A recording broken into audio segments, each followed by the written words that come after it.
Viewers, welcome to my channel. आज हम C James Johnson के बुक आपके अवचेतन मन की शक्ति से आगे का 13 चैप्टर पढ़ने जा रहे। अति चेतन मन और समस्या समाधान का रचनात्मक तरीका।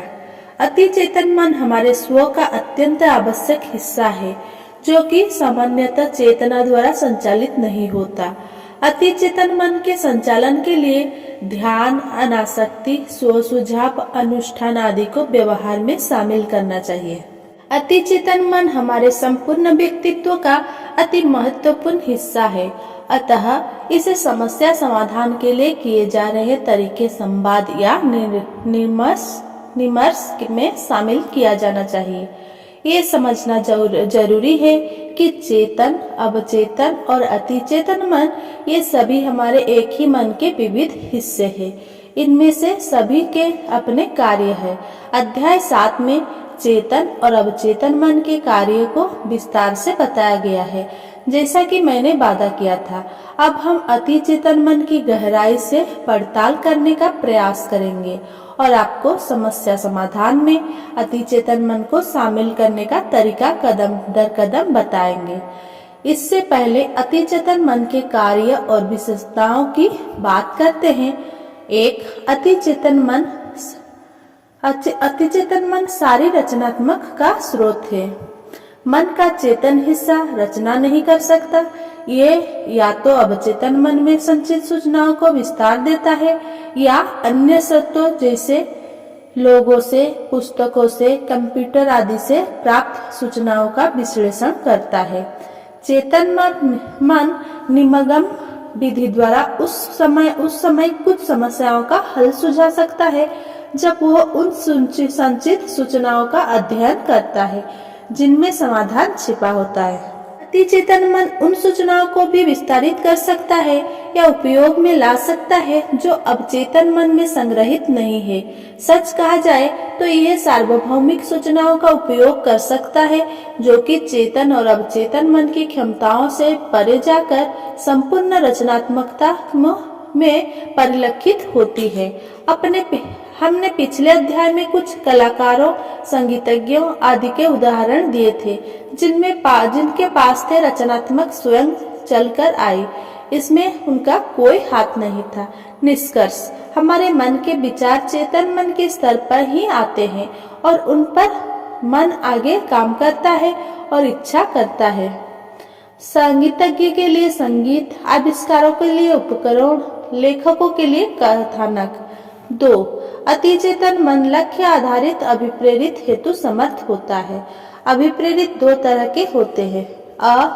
रचनात्मक अभिप्रेरण, जब हम उस वस्तु या लक्ष्य की प्राप्ति के लिए जुट जाते हैं जिसे हम सचमुच पाना चाहते हैं। प्रतिबंधात्मक अभिप्रेरण, जब हम किसी अन्य की इच्छानुसार तय किए गए कार्य को करने के लिए प्रेरित होते हैं, जैसे हमारे अधिकारी, अभिभावक, शिक्षक आदि द्वारा तय किए गए लक्ष्य। इसमें हमारे मन की इच्छा शामिल नहीं होती, मगर हम इन्हें पूरा करते हैं क्योंकि यह हमारी बाध्यता होती है। अति चेतन मन हमारे भीतर शक्ति का प्रवाह तभी आरंभ करता है जब हम रचनात्मक रूप से प्रेरित होते हैं। जब हम अपनी इच्छा के कार्य करते हैं तो हम उन्हें पूरा करने में थकते नहीं हैं, मगर दूसरों की इच्छा के कार्य को करने में हम थकते हैं क्योंकि उन्हें हम किसी बाध्यता के तहत करते हैं। यह आवश्यक है कि हम अपने लक्ष्य को रचनात्मक अभिप्रेरण के साथ ही एकरूप करें और जहाँ तक हो सके स्व संवाद करते समय भी मुझे करना पड़ेगा कि बजाय मैं करना चाहता हूँ का अनुसरण करें, ताकि प्रतिबंधित प्रेरणा को रचनात्मक प्रेरणा में बदलकर शक्ति के ह्रास को रोका जा सके। 3, अति चेतन मन अचेतन स्तर पर काम करता है। आप इसे देख नहीं सकते, इसे कहाँ देखा जाए यह भी पता नहीं होता है।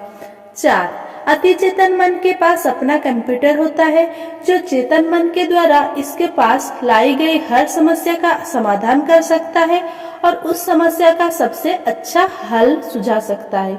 वह समय महत्वपूर्ण है। यदि आप अति चेतन मन द्वारा सुझाए गए समाधान का प्रयोग नहीं करना चाहते और आपकी समस्या में समय के साथ कुछ और परिवर्तन भी हुए हैं जिन्हें आप अति चेतन मन के सामने रखना चाहते हैं। तो इस स्थिति में अति चेतन मन आपके सामने या तो वही समाधान पुनः रखता है या फिर आपकी समस्या के अनुरूप कुछ बदलाव के साथ समाधान सुझाता है।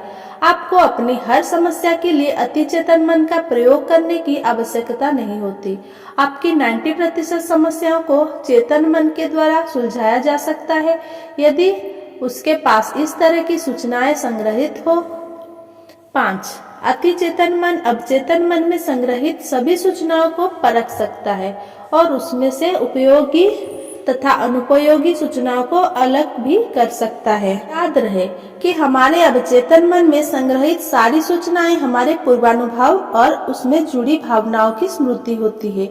इसमें वे सारे अनुभव भी शामिल होते हैं जो गलत सूचनाओं पर आधारित हो या हमारी वर्तमान स्थिति में पूरी तरह से अनुपयोगी हो। फिर भी ये गलत सूचनाएं किसी वास्तविकता या समाधान के रास्ते में रुकावट बन सकती है। ऐसे में अति चेतन मन हमें सत्य की ओर ले जा सकता है। 6. यदि चेतन मन किसी समस्या से ग्रस्त होता है तो अवचेतन मन उस समस्या पर विचार नहीं कर सकता। यदि चेतन मन के स्तर पर कोई समस्या हमारे लिए जीवन मरण का प्रश्न बन जाती है और हम उसे सामान्य रूप से नहीं लेते हैं तो हम अति चेतन मन द्वारा समस्या के समाधान की प्रक्रिया में बाधा उत्पन्न करते हैं। इस अध्याय में हम यह विचार करेंगे कि किस तरह से समस्या के रचनात्मक समाधान के लिए अति चेतन मन की ओर भेजा जाए। चिंता करना समय का दुरुपयोग है। जब हम किसी समस्या का समाधान चेतन मन के स्तर पर प्राप्त नहीं कर पाते तो हम उसे अति चेतन मन की ओर भेज देते हैं और यह विश्वास रखते हैं कि अति चेतन मन द्वारा सही समाधान दिया जाएगा। ऐसा करने के बाद हम चेतन मन के स्तर पर अपने आप को उस समस्या से अलग कर लेते हैं। अति चेतन मन के द्वारा हमारी समस्याओं के उत्कृष्ट समाधान हमारे पास भेजे जाते हैं तब जब हम मानसिक रूप से शांत अवस्था में होते हैं। पुनः दोहराता हूँ कि यदि चेतन मन किसी समस्या से ग्रस्त हो तो अति चेतन मन उस समस्या पर विचार नहीं करता है। 7. अति चेतन मन के पास सारे प्रमुख परिपथ होते हैं। एक ऐसे अनुभव की बात करते हैं जिसमें आप सभी का सामना हुआ होगा। आप सामान्यतः सुबह 4 बजे नहीं उठते हैं मगर अगले दिन से आपकी छुट्टियां हैं और आपको फ्लाइट पकड़ने के लिए सुबह 4 बजे उठना है। आप अलार्म लगाते हैं और शायद उस मित्र को भी फोन करके समय पर उठाने के लिए कहते हैं जो आपके साथ जा रहा है और बिस्तर पर करवटें बदलते समय भी आप यह सोच रहे हैं कि आपके लिए 4 बजे उठना कितना महत्वपूर्ण है। आपके चेतन मन द्वारा अवचेतन मन से संवाद द्वारा ये निवेदन किया जा रहा है कि आपको 4 बजे उठाया जाए। आप गहरी नींद में डूब जाते हैं और कुछ घंटों बाद अचानक आपकी नींद खुलती है। आपको महसूस होता है कि यह आपके जागने का नियमित समय नहीं है। आप करवट बदलकर घड़ी में देखते हैं और समय होता है 3:59। आप अलार्म के बारे में सोचते हैं और ठीक 4 बजे अलार्म बजता है। आप अलार्म बंद करके बिस्तर पर बैठ जाते हैं और अपनी छुट्टियां के बारे में सोचते हैं। तभी आपके मित्र का फोन आ जाता है जो आपको जगाने के लिए कहता है मगर आपको वास्तव में उठाया किसने था? आपको अति चेतन मन ने जगाया था क्योंकि सोने से पहले आपने उसे ऐसा ही निर्देश दिया था।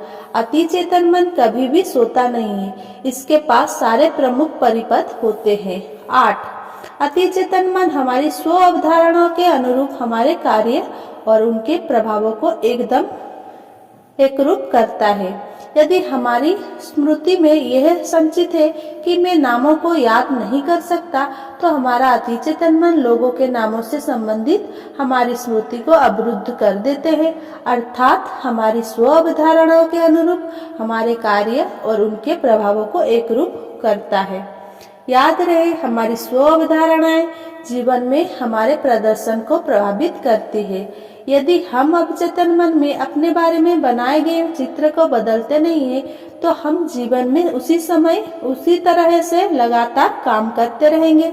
इसे बदलने की एकमात्र कुंजी है अपने मानसिक चित्र को बदलना, जैसा कि पहले कहा जा चुका है। कोई भी विचार चाहे वो नकारात्मक हो या सकारात्मक, यदि सतत हमारे मन में विद्यमान रहे तो उसे अतिचेतन मन के द्वारा वास्तविकता में बदला ही जाता है। हमारे जीवन में जो कुछ भी घटता है उसके लिए हम अकेले ही जिम्मेदार है। दुर्घटनाएं होती है तो है, मगर उनकी संख्या बहुत ही कम होती है। जब हम अपने जीवन की हर घटना की जिम्मेदारी स्वयं लेते हैं तो जीवन अधिक बेहतर हो जाता है। समस्या समाधान के 5 रचनात्मक तरीके। जब हम किसी समस्या में बुरी तरह से उलझ जाते हैं और चेतन स्तर पर उनका हल खोज पाने में असमर्थ रहते हैं तो अवचेतन मन हमारी सहायता कर सकते हैं। नीचे वे 5 तरीके दिए जा रहे हैं जिनका उपयोग हम अपने अतिचेतन मन द्वारा किसी समस्या का समाधान प्राप्त करने के लिए करते हैं। 1. समस्या को विस्तार से बताएं। 2. सूचनाएं एकत्रित करें। 3. चेतन मन के स्तर पर समस्या के समाधान का प्रयास करें। 4. यदि चेतन मन द्वारा समस्या का समाधान ना मिले तो समस्या को अतिचेतन मन की ओर प्रेषित करें। 5. अपने चेतन मन को अन्यत्र व्यस्त रखें। इस अद्भुत पुस्तक द इफेक्टिव एग्जीक्यूटिव में लेखक पीटर ड्रंकर क्षमता और प्रभावशीलता में अंतर बताते हुए कहते हैं कि क्षमता विविध कामों को करने की हमारी योग्यता होती है, जबकि प्रभावशीलता सही कामों को चुनने व करने की क्षमता है। वो आगे कहते हैं कि यदि किसी अधिकारी को 100 मामलों में निर्णय लेने हो तो उनमें से केवल 5 ही ऐसे होंगे जो उसके व्यापार के लिए लाभदायक होंगे। ये है कि आपको किसी तरह के परिवर्तन लाने के लिए किसी सुपर कंप्यूटर की जरूरत नहीं होती। उसी तरह हमारी हर समस्या के समाधान के लिए अतिचेतन मन की आवश्यकता नहीं होती। अतः किसी समस्या के रचनात्मक समाधान की प्राप्ति के लिए नीचे दिए गए 5 कदम उठाए जा सकते हैं। 1. समस्या का सविस्तार वर्णन करें। समस्या को लिख ले। ये ध्यान रखें कि आपने समस्या को स्पष्ट कर दिया है और किस मुद्दे के समाधान की आवश्यकता है इसे भी बता दिया है। प्रसिद्ध मनोचिकित्सक और American society of psychical research के अध्यक्ष डॉक्टर गार्डनर मर्फी ने कहा है कि जब मैं अपनी समस्या का सही तरह से अतिचेतन मन के सामने प्रस्तुत करता हूँ तो मेरी 65% समस्याओं के बिल्कुल सही समाधान मिलते हैं और मुझे सबसे अच्छा रास्ता दिखाई दे जाता है। तो सूचनाएं संग्रहित करें। ये आपके अवचेतन मन से संग्रहित सूचनाओं के रूप में भी हो सकता है। आप किसी विशेषज्ञ से परामर्श भी ले सकते हैं। शोध या पुस्तक, कंप्यूटर रिपोर्ट आदि से प्राप्त सूचनाएं भी शामिल की जा सकती है। इस सारी प्रक्रिया में अधिक समय नहीं लगना चाहिए। किसी दबाव के चलते सूचनाएं संग्रहित करने वाले हमेशा किसी निर्णय से पहले अधिक से अधिक बातें जान लेना चाहते हैं। इसके कारण वे देर करने के आदी हो जाते हैं और ऐसी स्थिति हमेशा असफलता के भय के कारण उत्पन्न होती है। 3. अचेतन मन के स्तर पर समस्या के समाधान का प्रयास करें। हम चेतन मन के स्तर पर ही किसी समस्या के बारे में विचार करना शुरू करते हैं। कुछ ऐसी समस्याएं होती है जिनका स्पष्ट समाधान होता है, वहीं कुछ समस्याएं के एक से अधिक समाधान सामने नजर आते हैं। उन समाधानों में से सबसे अच्छे समाधान को चुनना ही वास्तविक क्षमता है। तीसरे चरण में गति ही सबसे बड़ी खूबी है। अधिकांश समस्याओं का समाधान पहले 3 चरणों में अर्थात चेतन मन के स्तर पर ही हो जाता है। 4. यदि चेतन मन के स्तर पर समस्या का समाधान ना हो सके तो उस समस्या को अतिचेतन मन की ओर मोड़ दे। आप समस्या को अतिचेतन मन की ओर कब भेजते हैं? जब आप सभी संभव समाधानों को आजमा लेते हैं। दूसरे शब्दों में जब आप अपनी समस्या को स्पष्ट रूप से बता चुके हैं, सभी सूचनाएं एकत्रित कर चुके हैं, आप समस्या को सभी संभव समाधान के बारे में सोच चुके हैं मगर किसी अंतिम समाधान पर नहीं पहुंच पा रहे, आप इसे अतिचेतन मन की ओर कैसे भेजेंगे? आप समस्या को मन में दोहराएंगे। आप अपने अतिचेतन मन से उस समस्या पर विचार करने और उसका बढ़िया समाधान खोजने के लिए कहेंगे। यदि कोई समय सीमा तय की जानी है तो अति चेतन मन को उसकी भी सूचना दे। 5. अपने चेतन मन को अन्यत्र व्यस्त रखें। चेतन मन के स्तर पर समस्या से बिलग हो जाए, बाहर जाएं, गोल्फ खेलें। रचनात्मकता को आराम का ही उत्पाद होती है।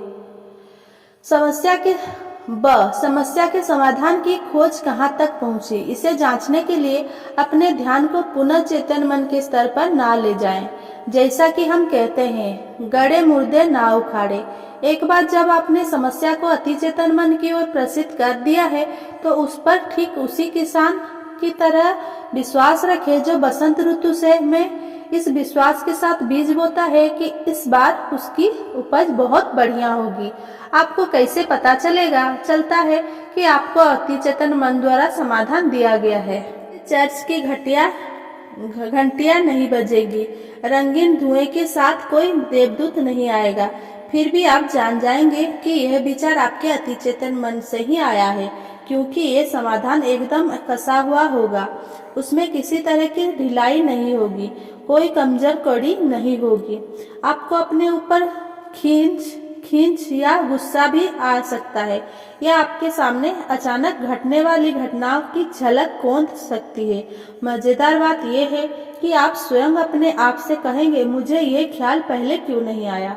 आपकी समस्या का समाधान आपके सामने उस समय आता है जब आप निष्क्रिय अवस्था में रहते हैं, अर्थात समस्या के बारे में नहीं सोच रहे होते। हो सकता है आप वाहन चला रहे हो या गहरी नींद से जागे हो। मैंने स्वयं इसका अनुभव किया है। मुझे कुछ ऐसा सभाओं में ही भी जाना होता है जहां किसी मुद्दे या समस्या पर मेरे निर्णय का लोग बेसब्री से इंतजार कर रहे होते हैं और सभा कक्ष में जाने तक मेरे पास उसका कोई समाधान नहीं होता, मगर मुझे विश्वास होता है कि बातचीत शुरू होने के बाद मेरे बारी आने तक मुझे समाधान मिल जाएगा। जैसे ही अपनी बारी आने पर मैं बोलना शुरू करता हूँ तो सही समाधान मेरे शब्दों में स्पष्ट हो जाता है। मुझे पता है कि यह किस तरह होता है। मैं हमेशा ऐसा होने पर चकित रह जाता हूँ और ये मेरे साथ अक्सर घटता है। आपके मन में प्रश्न उठ सकता है कि ये समाधान वास्तव में आता कहाँ से है। इसके बारे में एक सिद्धांत कार्ल जंग ने सामूहिक अचेतन सिद्धांत के नाम से प्रतिपादित किया था, जिसमें वो कहते हैं कि अंतर्मन की गहराई पर दुनिया का हर एक व्यक्ति एक दूसरे से जुड़ा होता है। इसी आधार पर ESP और मानसिक दूर संवेदन के सिद्धांत काम करते हैं। यदि हम किसी को देख नहीं पा रहे हैं तो इसका अर्थ यह नहीं है कि उसका अस्तित्व नहीं है। विज्ञान के क्षेत्र में होने वाली आधुनिक खोजें सूचनाएं के एकत्रीकरण में क्वांटम क्षेत्र किस तरह काम करते हैं, इस बात पर प्रकाश डालेंगी और हमें उस दिशा में कदम बढ़ाने का अवसर देंगी। रॉल्फ वॉल्डो एमर्सन इसे दुनिया के ज्ञान भंडार की संज्ञा देते हैं और ये विश्वास करते हैं कि चेतना की गहराई में जाकर हर एक व्यक्ति इस भंडार का उपयोग कर सकता है। कुछ लोगों के लिए यह दैवी चमत्कार होता है जिसे वे किसी महान और पवित्र शक्ति का हस्तक्षेप मानते हैं। कोई व्यक्ति इसके बारे में कुछ भी विश्वास रखे, अति चेतन मन की यह शक्ति एक ही तरह से काम करती है और कई लोगों के जीवन को बदलने वाली सिद्ध होती है। अति चेतन मन को भेजी जाने वाली समस्याएं भले ही एक व्यक्ति द्वारा भेजी जाती है, मगर वे हर एक मन के लिए समान होती है। उन समस्याओं या प्रश्नों के उत्तर केवल उस व्यक्ति के अनुसार नहीं मिलते, परंतु वे हर एक व्यक्ति के लिए सही सिद्ध होते हैं। अति चेतन मन की क्षमताओं की कोई सीमा नहीं होती। हम जिन सीमाओं का अनुभव करते हैं वे केवल चेतन मन द्वारा मानव मन के बारे में बनाई गई धारणाओं पर आधारित होती है। व्यक्तित्व का एकीकरण वास्तव में चेतन और अति चेतन मन का ऐसा समन्वय है जिसके द्वारा चेतन, अवचेतन और अति चेतन मन के बीच के सारे संघर्ष समाप्त हो जाते हैं और सभी एक लक्ष्य की ओर अग्रसर हो जाते हैं। Thanks for watching. Please like, comment, share and subscribe.